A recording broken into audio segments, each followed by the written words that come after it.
Ever gotten into that argument with your friends? You know the one, subtitles versus the dub? Well, what if I told you the story of how we even got that choice? Is this absolutely wild ride of crisis, creativity, and a mad dash to save Hollywood itself? So yeah, that's the big question for film lovers, right? Subs or dubs? Do you stick with the original performance and read the text, or do you want that seamless experience in your own language?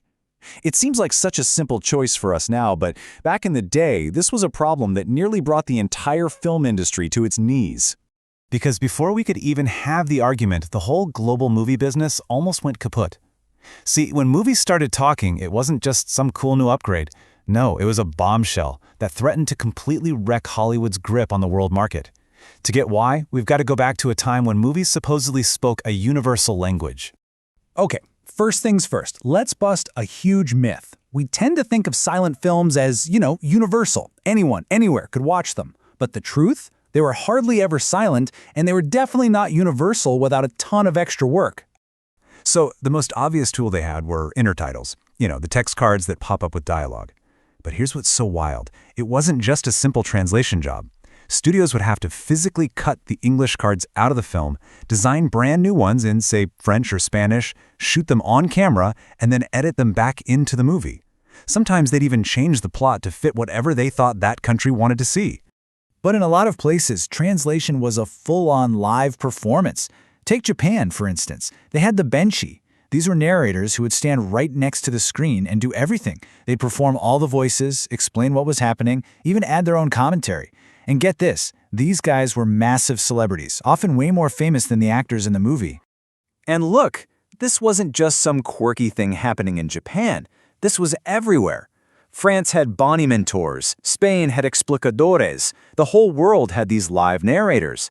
So the so-called silent era, it was actually pretty loud, filled with all these voices making movies make sense across the globe. So the film industry had this complicated but working system. And then, sound arrived. And when movies learned how to talk, they basically became impossible to understand for most of the world. Suddenly, there was a massive sound barrier. And this is Ground Zero, The Jazz Singer, 1927. Now, most of the movie was still silent, but it had these key scenes where you could actually hear the actors talking. For the rest of the world, this was a total disaster. I mean, how are you supposed to sell a talking picture to an audience that has no idea what the actors are saying? Just look at how fast everything went off the rails. In 1926, Hollywood is on top of the world. Movies are crossing borders, no problem. Then, just 2 years after The Jazz Singer, by 1929, the entire global market is in total chaos. The old tricks, the intertitles, the live narrators, they were useless now. Hollywood needed a new plan, and they needed it yesterday. This total desperation led to one of the weirdest, most fascinating chapters in movie history, the multilingual movie experiment. With their profits tanking overseas, the studios basically started throwing spaghetti at the wall to see what would stick. And their first big idea was, well, it was this. And it was just as clumsy as it sounds.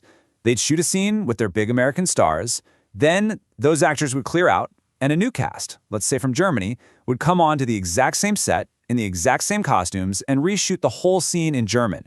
Then they'd do it again in French, and again in Spanish.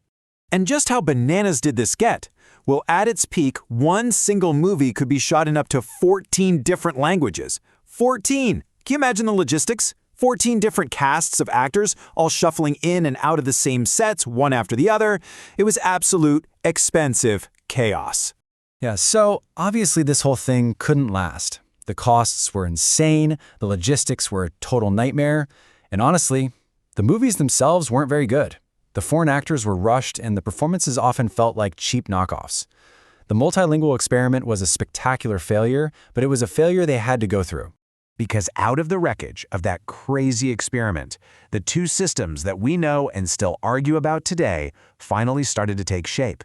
Yep, subtitling and dubbing.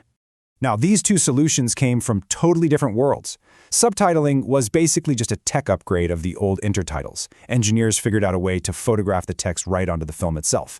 But dubbing was something else entirely. It was a brand new, incredibly complex art form that had to be invented from scratch to solve that impossible lip sync problem. And you needed some serious ingenuity to make dubbing work.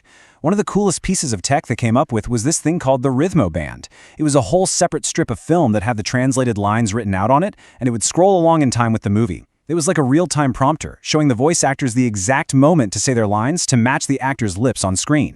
So what's the big takeaway here? Why does any of this matter? Because all of that chaos, that panic, and that messy trial and error is the reason we have the seamless, almost invisible experience we have today when we watch a film from another part of the world. Think about it. The next time you're on a streaming service and you toggle between the original audio with subs and the dub track with just one click, remember that. That simple little choice you just made is the final result of an industry-wide meltdown, a bunch of bizarre experiments, and decades of fine-tuning. None of this was planned. It was all born out of pure, desperate necessity.